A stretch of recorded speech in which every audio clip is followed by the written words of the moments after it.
on? Three, one, action. All right, 12:02. Thank you very much. Call to order.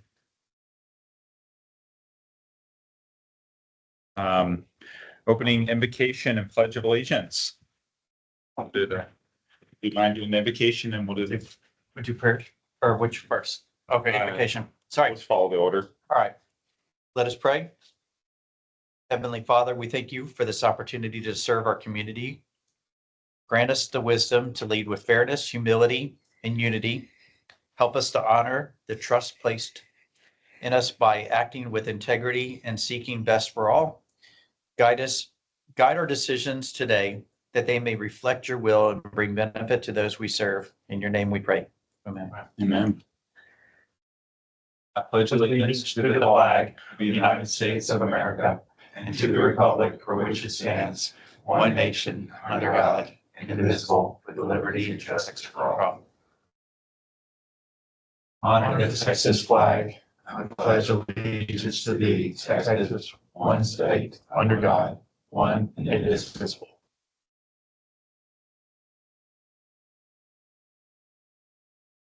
And receive comments from the public. Any public for comments? Okay. Not popular. President and director comment. I don't have any comments. No, okay. Consider an act on request for adjustments to or relief from the specific charges imposed by the district. Thank you. And can I get a consent to approve 6 through 9 on the consent agenda? Mhm. Okay. 6 through 9 on the consent agenda. Thank you. I'll second. Thank you. All right. All 4? Yay. I thank you.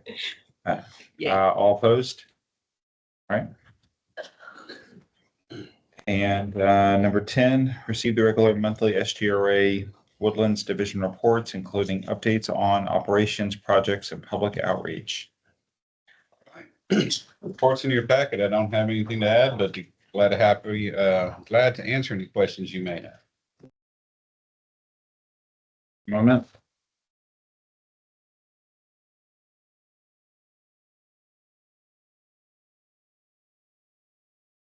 I didn't have any questions based upon my review prior to the meeting. Anything we should know, given all the rain we had and then all the non-rain we've had? No, system's acting just fine. Normal Excellent. fluctuations like that are good. Sometimes if you have a whole lot of rain for extended periods of weeks and the ground gets soft as it soaks in, you have water main breaks, or if it gets real dry after, for like a long period of time after a lot of rain, then you have breaks, but this is pretty normal. Okay, cool. Yeah. But to those kind of asking about, but it hasn't been dry long enough, so it's good. All right. Any questions, comments? No, I had that. Brian, attorney's report, your turn. Good afternoon. Legislative session doesn't have much longer to go, so it will end in about a week and a half on June the 2nd. So we are continuing to monitor a number of bills. The House has been there's been a lot of infighting in the House among the Republican Party, and it continues. And so we think that's probably going to impact the number of bills that ultimately get passed, which, depending on what the bills are, could be a good thing. Not as many get passed, but we are continuing to work with legislators on bills of importance to our district clients. Once the session's over, we'll have a comprehensive summary of the legislation that impacts our district clients. That will probably come out late June, early July. So that probably is July. Good. Any questions? What day does the legislation close? June 2nd, June 2nd. Monday, June 2nd. You're pretty quick. Yep, pretty quick. Now, I get the question, is the governor going to call a special session? Who knows? In the last couple of sessions he has. Why would the governor call a special session? So it's totally at his discretion. If there's bills that Right. didn't pass that he felt were particularly important, you may recall last time it was use special sessions to deal with school choice. And of course, that passed during the regular session this time. We'll see if there's anything of high enough importance that would garner a special session this time. But that's at his discretion, and if there is one called, the items that are considered in that special session are also identified. Yeah, it's line item. Any particular reason on the inviting? I think we have enough time. Yeah. Yeah. The simple way to put it started with the impeachment of Paxton, and there were different sides of the Republican Party on that. It further deepened with the race for the Speaker of the House, and it's just kind of gone from there. And then there's also the issues between the Republican Party and the Democratic Party. So it's Keeps you busy. Okay. I'd have interest and if maybe it would be not shared by all, but is that after the legislation closes, the session closes, is to have Toth come and give a summary to the trust board of trustees, just so we can continue to liaison with his office and some of our needs, and maybe have some questions and answers with them. I don't know if that brings any value or not, but I think that some of the things that he was doing don't always work in our favor. And so just to strengthen our relationship with his office, I don't know, is there an interest to invite him to come as a guest speaker to the board of trustee? I'm not gonna answer that. I'll bring it up to the trustees. I don't know. He's not been a fan of MUDs, openly. So he's not a helper. Yeah, I think that's what Keith is kind of alluding to. I think if I there's, know I'm a Bridge I'm a building. bridge builder. I'd love to do it. I've met with him, but I'd love to Right. do it. I meet with him every so often when he gives me the opportunity. We go and have coffee and we talk about things. We agree on some things, we disagree on other things. He always listens to me, at least, and has been willing to listen to ideas and maybe incorporate some of them. And so I've had a lot of success having fruitful conversations with them. And I think that as an effort to bridge build. Yeah.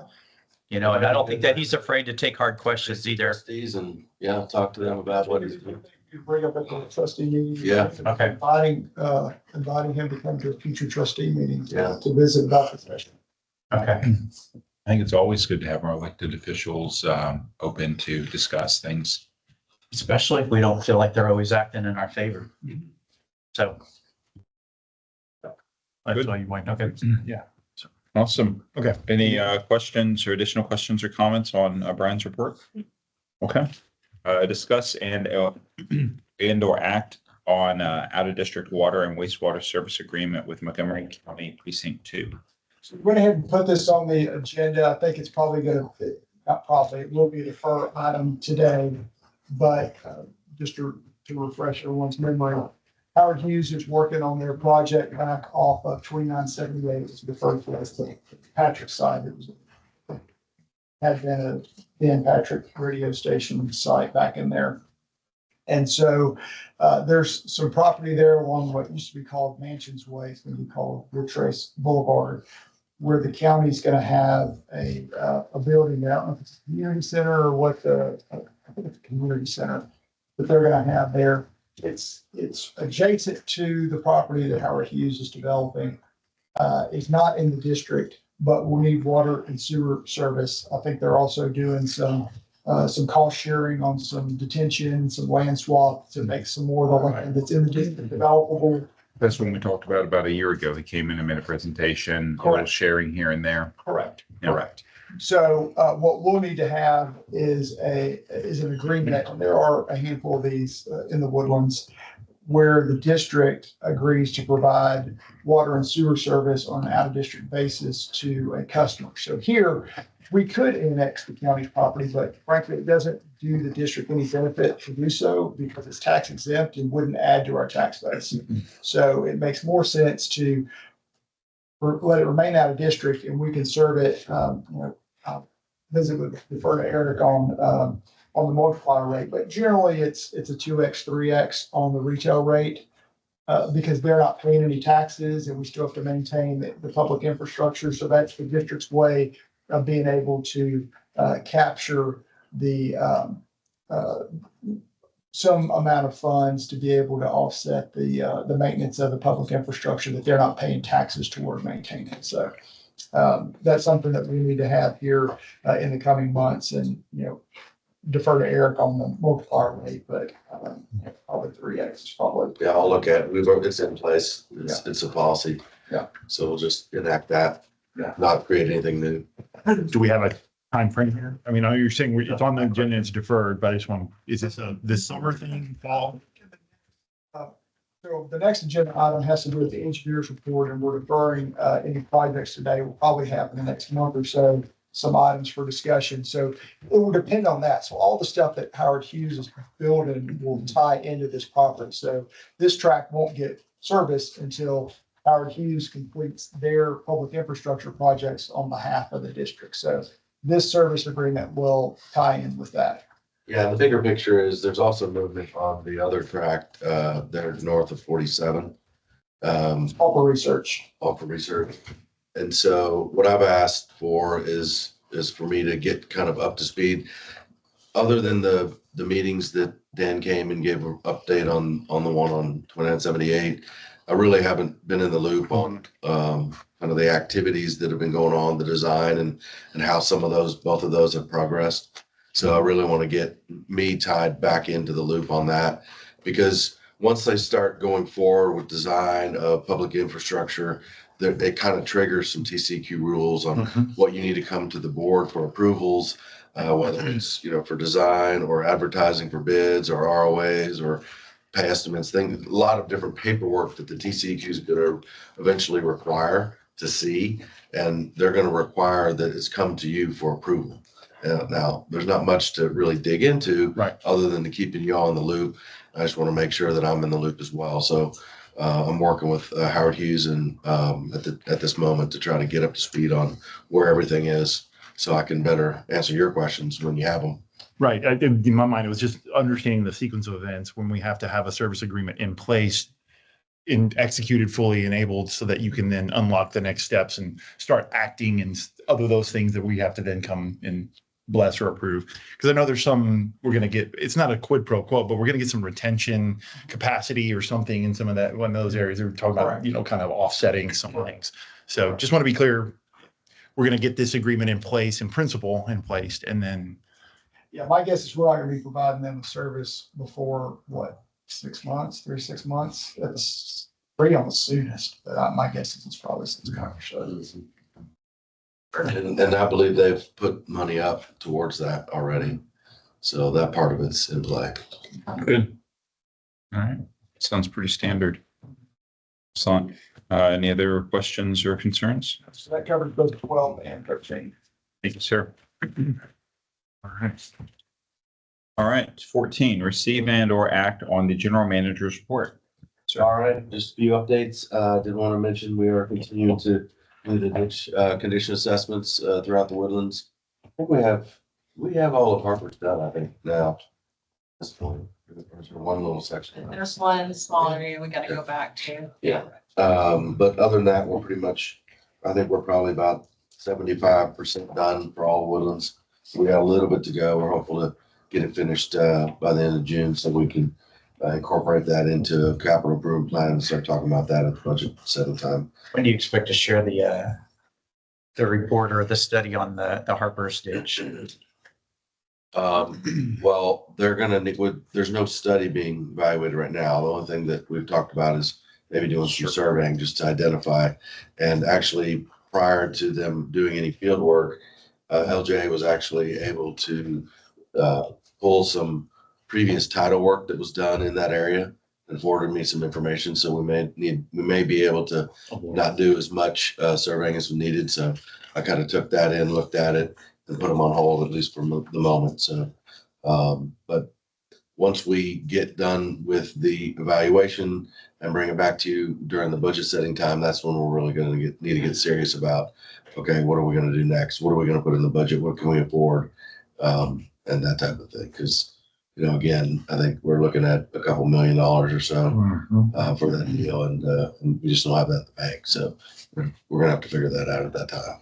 Were you able to find out any information about support from the other on the Glen Eagle side because they're accessing or they're flowing their water into that? Yeah, no, not at this point. We'll likely have that conversation at some point, but it's a little premature right now because we don't even know what to tell them as far as, what improvements are needed, but we'll get there. So there are two different wastewater treatment plants, and one of them's on the Glen Eagle, and then one of them's on the Forest Hills. And I was walking back there and I noticed that the Glen Eagle one does flow into the ditch, but the Forest Hill one, it's along the property line, but it doesn't look like it has anything that I could tell that has any access. And probably, yeah. Okay, sorry. Nope, that's it. Just wanted to remind everybody, there is another all-month meeting, June 10th, 5:30 across the street at the community center, June 10th. Focus will be the AC water line evaluation condition assessment that HDR has been doing. So we'll hear all about that on June 10th. Will that be streamed live or recorded and Should be streamed? recorded. Okay, and then you'll publish the same link. Yeah, we've made a little bit of Tokyo. AV equipment improvements that we'll be testing out or that we'll be using just to kind of learn from what we experienced the first time, but hopefully we have that corrected. Want to give you an update on page 53. Just point out the GRP update is written in the trustee meeting summary that I presented last month, and coincidentally, or a little bit unusual, but this summary is from the April GRP meeting, and the way the dates fell, the next GRP meeting was 2 days ago. So in addition to this update, what I can add to that was that the committee reviewed the proposed budget for 2025-26. There was no motion made or approval. That'll come, I think, next time.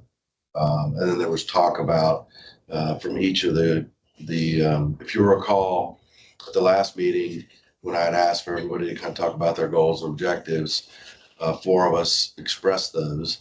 One was absent and one declined to express those. And indirectly, that topic came back up again, actually from the individual that was not at the last meeting, expressed interest in finding ways to increase utilization, maybe find new participants, and we're sitting there thinking, that's great. That's kind of what we're looking for. And then the other one chimed in afterwards and said that's something that he'd be interested in as well. So I think there's maybe we've got some encouragement to maybe look for solutions in the future. So that was, I think I took it as positive. So we'll see where it goes. But more to come on that. As I mentioned, I'm continuing to meet with Brad and Kim to debrief those meetings as we go. Quite a few articles we put in this month in the back of the report. Just different things that are going on in the area. And then last thing I had was to kick it to John. Hello. Page 46 starts your communications report. We're in the last month of our second quarter, our strategic plan, which has been a focus on water quality. We're going to transition to water conservation for the summer months. You'll see a little bit of change in some of our materials to reflect that. The community working groups for the infrastructure renewal communications campaign, they held their 4th meeting on May 13th. That was at wastewater treatment facility number 1. So they got a great tour of the facility, some really good information from the staff there. Folks are very pleased with that experience. Eric provided a high-level introduction to the 4 alternatives being explored for that facility. And then at the subsequent meeting, which will be July 1, Corollo is actually going to be there, and they're going to provide their assessment to that group. So they're digging in deeper and deeper on that project, especially getting a deeper level of understanding as we go forward.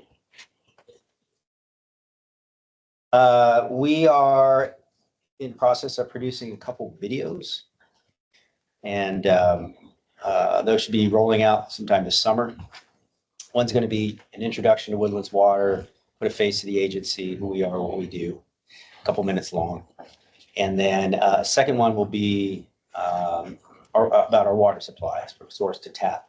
So that'll be a mix of probably interview and animation so that folks can better understand how our water gets to our tap. And we've got more videos goes down the line. So, you know, we're, as our attention spans lessen and lessen over time, you know, we need to keep up with those times and get more video infused into our materials. To help us with that, we've actually just hired on a part-time social media specialist. And Stephanie Williams is her name. She's going to be creating a lot of content for us, particularly reels, short videos that apply to social media. And just trying to reach more people and be more engaging when we can reach them. You got some examples of current market materials here in the next couple pages, and then the outreach calendar on 49. I did want to note that I plan to be out at the farmers market this Saturday. They actually do not have a slot for us, so we'll be back again up there in June as we try to get out there at least once a month, in addition to our other engagements. And with that, any questions? At the farmer's market, I mean, when you go out there, I haven't been able to make it out there yet to see, but are you setting up a tent or are you? Very similar to what we do at most outreach events, where we'll have a tent, a table, our banner in the back, you know, everything's well branded. And we have a number of giveaways, both information, variety of programming services, and then giveaways like irrigation gauges and stuff for kids, stickers, things that entice folks to come over and start a conversation. And then we have a conversation with them, see what their questions are, their concerns are, and take it from there. But it's a great way for us to get out and just get a better sense of what folks are thinking. We're measuring on a lot of fronts. But this is a great way to qualify a lot of those metrics. I can look at email open rates and website visitation data and so forth, but really interacting one-on-one with folks really rounds out that picture. Did want to point out in the report too, we continue to enhance the report. It's got a lot of information in it, starting on page 35. On page 39, you'll see one of the big repairs that we did behind Three Random Ridge. So we'll continue to, if we're doing some, you know, major work in various areas, we'll try to include this in the report and pictures, so you can kind of see how it relates to you.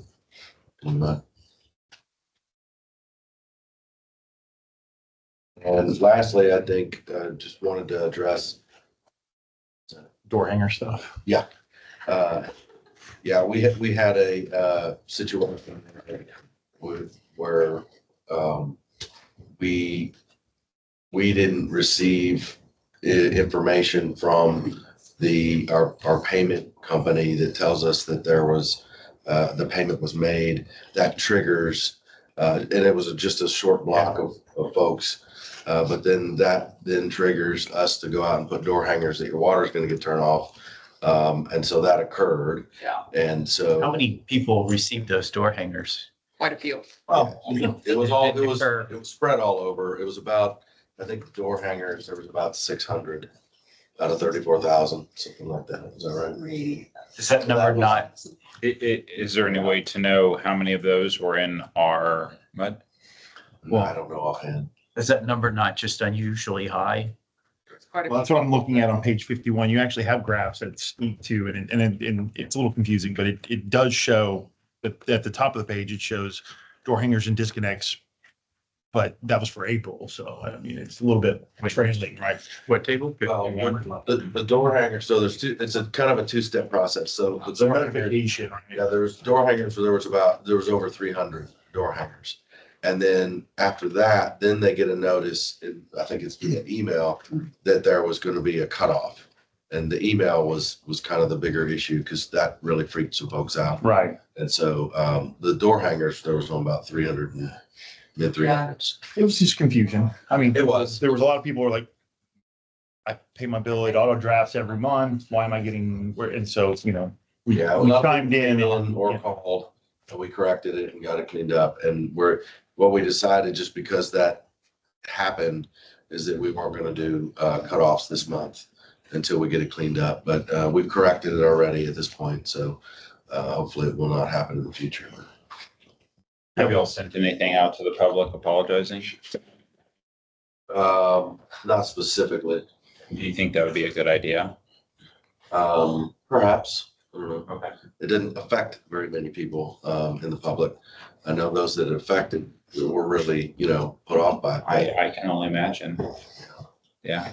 Very small percentage. yeah, you're not on the socials, but it lit up our Facebook Yeah. page and group, and I immediately chimed in and said, let me ping, and I communicated back, there was a software, this, that, whatever. And just definitely call, take ownership of it. Don't just assume you're okay, but definitely call and then they'll, 9 times out of 10, you're probably fine, but you need to confirm that. Don't just assume. So. Yeah. I saw all the socials. My wife has socials. So, Yeah, we saw them. I just choose not to participate in those apps. But yeah. I mean, if y'all have an extra minute, it might be good to identify those people and just say sorry.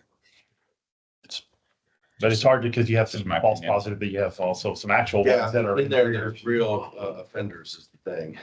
Good. So Oh, yeah. For who was the offender? so see, who we wasn't. know who's who until it gets washed out next month. Okay. Yeah, we have some repeat offenders that do it regularly. Understood. Can you, we step a little bit off and can you comment a little bit about your thoughts on this, creating the committee to evaluate the SFDUEs? That's the next agenda item. Oh, is that? Yeah. Sorry. I had a question before we move into the SFDUEs.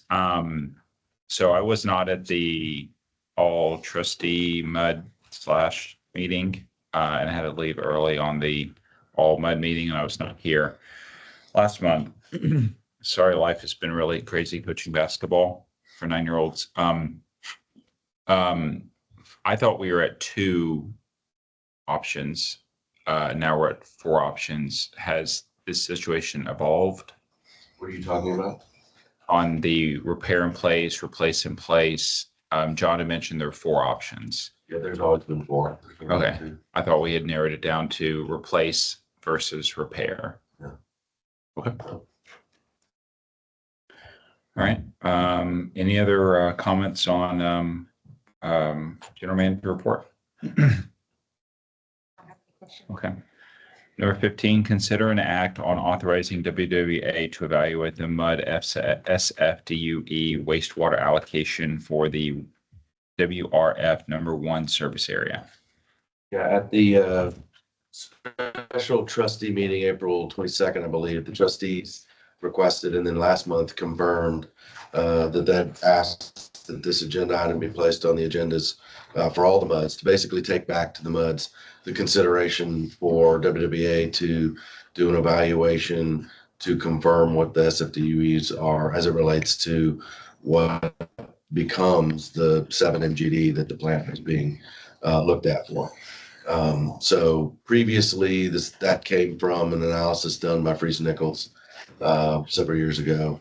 And that number that came up in that, evaluation is what Corello is using. So there was enough, at least, interest from the trustees to say, hey, should we maybe take a look at that and just see that we're double sure that that's the number? And so that's kind of where this came from. So the agenda item is to authorize WWA to take a look at that.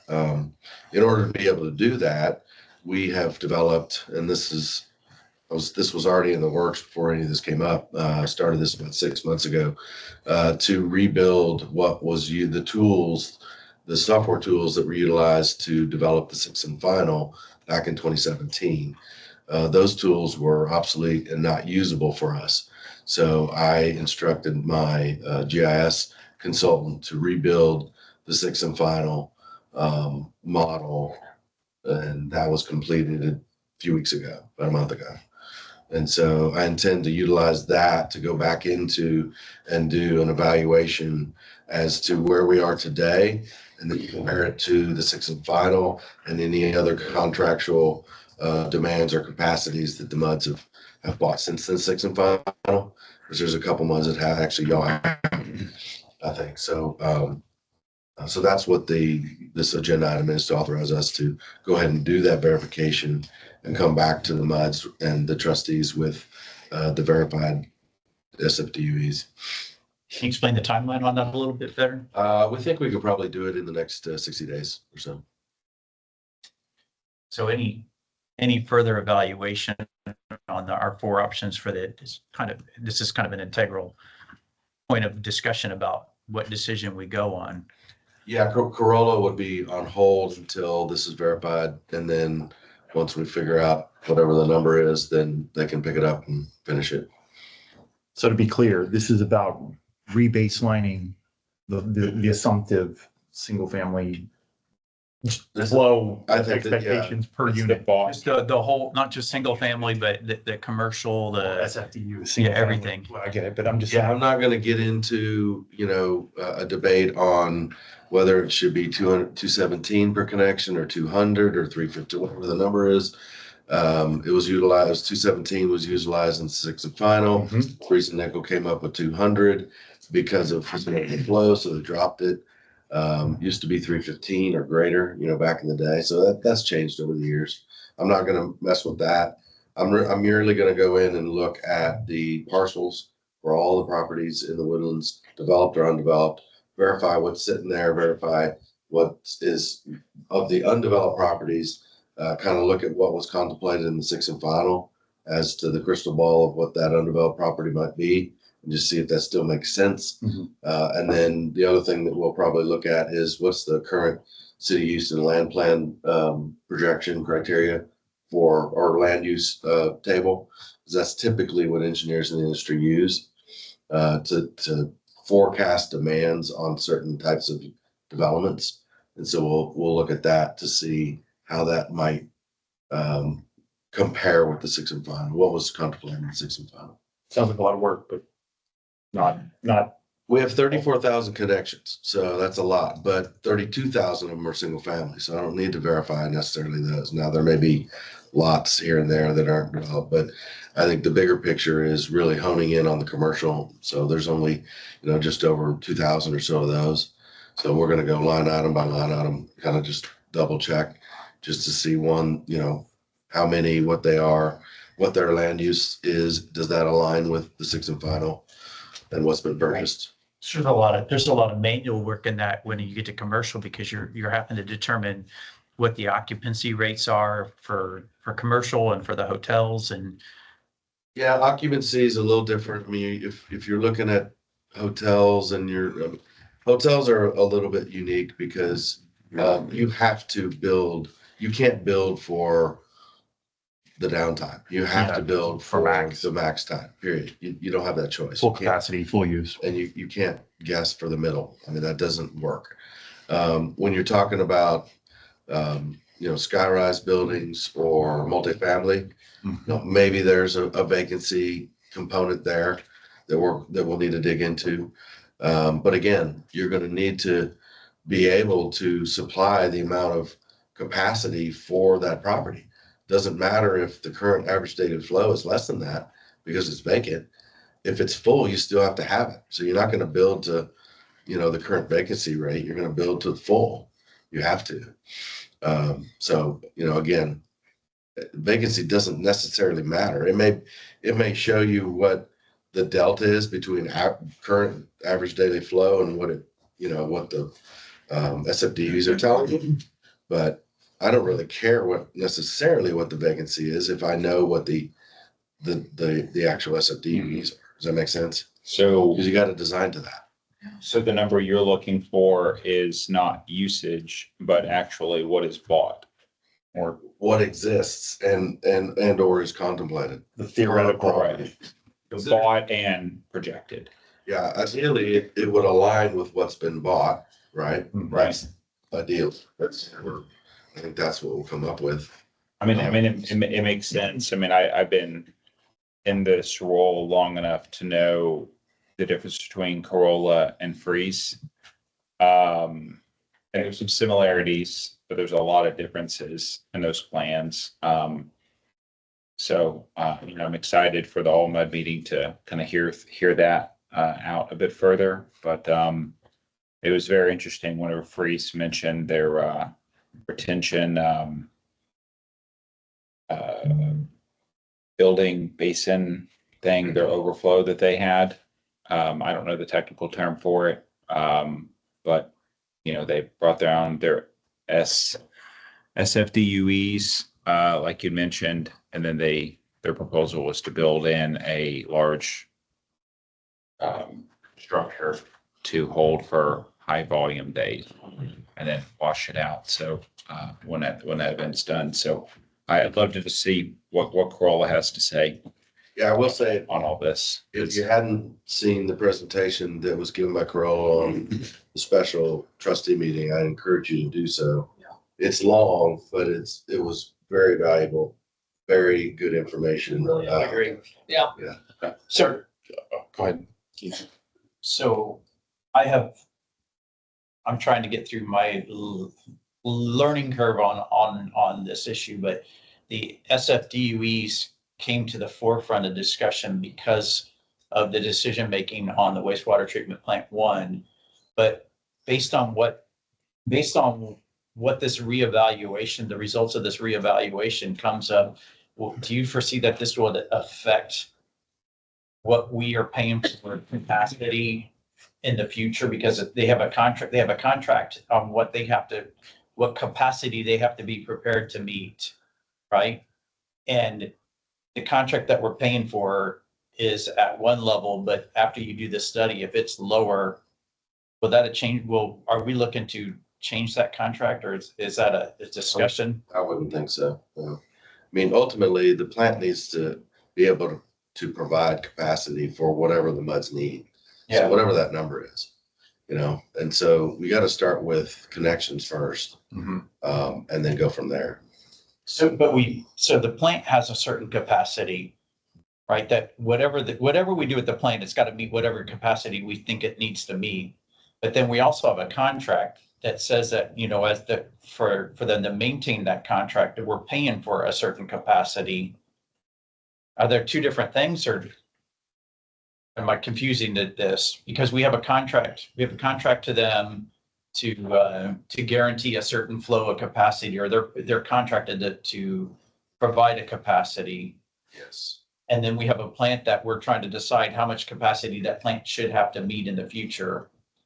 But the contract is different, correct? Yeah, so I think right the question now, is- yeah, right now, the plant, I think what's being proposed is a little bit smaller than what's currently in place. And I think what the presentation showed is that smaller plant, the 7 MGD, was still enough to serve not only what was contracted, but also an additional delta of what the development company, previous information, the development company had provided to the River Authority about future needs that were over and above what had been contracted. So I think what was presented was smaller than what's already in place, but was still enough to not only handle what was contracted, but also an additional delta of capacity that the development company indicated would be needed for future development of the remaining undeveloped property in the Woodlands. So we talk about what is contracted, like what's the term of that contract?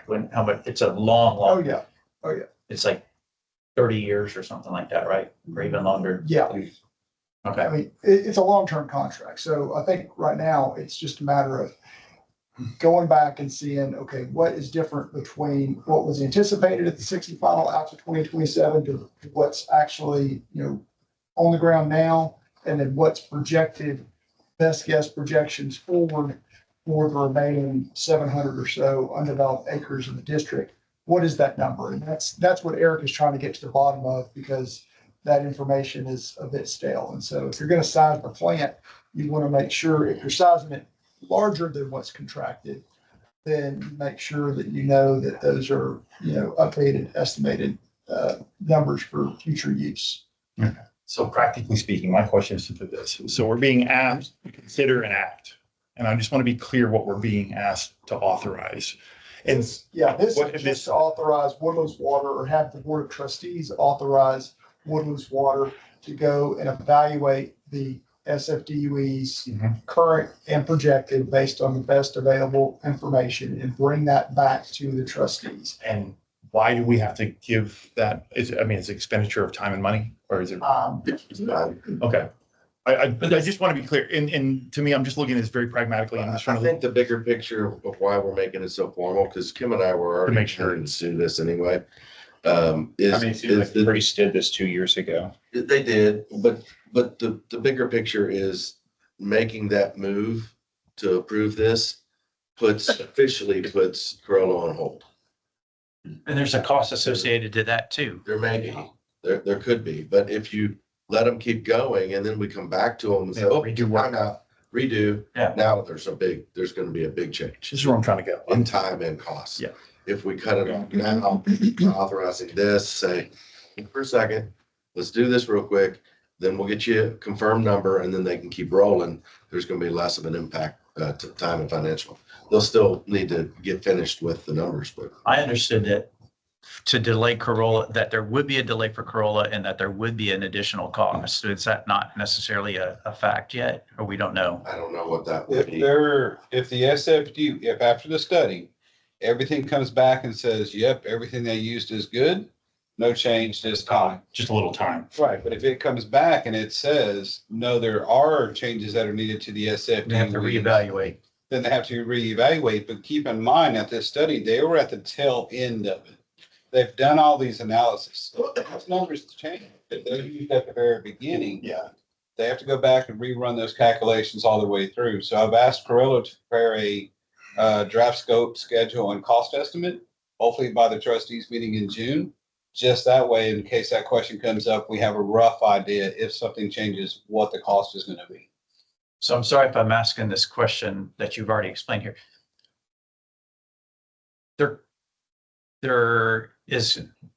would likely be a cost if they have to go back and reevaluate what they've already done, Oh, 100%. Yeah. obviously. It's not just But getting how- refreshed on a spreadsheet.